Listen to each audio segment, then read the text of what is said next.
Здравейте, приятели! Сега ще започна да чета Библията, ще ви разкажа за сътворението на света, приятели. Така, ще чета Битие, първа глава. И ще видим докъде ще стигна. И така. Така, слушайте, приятели.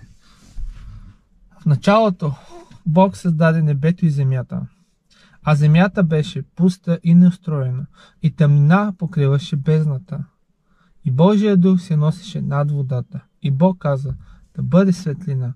И стана светлина. И Бог видя, че светлината беше добро. И Бог раздели светлината от тъмнината.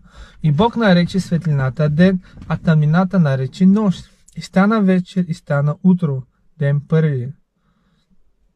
И Бог каза да бъде простор посред водите, които да раздели вода от вода. И Бог направи простора и раздели водата, която беше под простора, от водата, която беше над простора, и стана така. И Бог нарече простора небе, и стана вечер, и стана утро, ден втори. И Бог каза да се събере на едно място водата, която е под небето, та да се яви сушата, и стана така. 10 стих. И Бог нарече сушата земя, а събраната вода нарече морета. И Бог видя, че беше добро.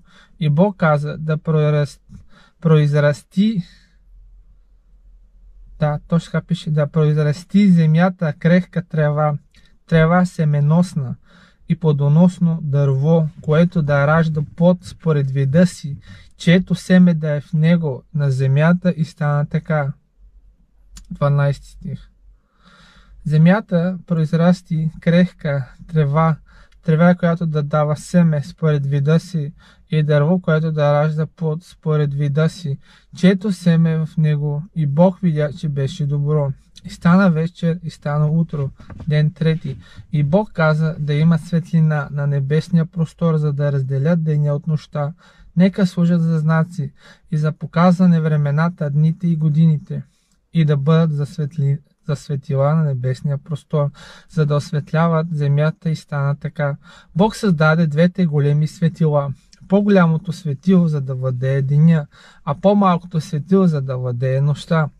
Създаде и звездите, и Бог ги постави на небесния простор, за да осветляват земята. 18. За да владеят деня и нощта, и да разделят светлината от тъмнината. И Бог видя, че беше добро. И стана вечер, и стана утро, ден четвърти. И Бог каза да произведе водата изобилно множества одул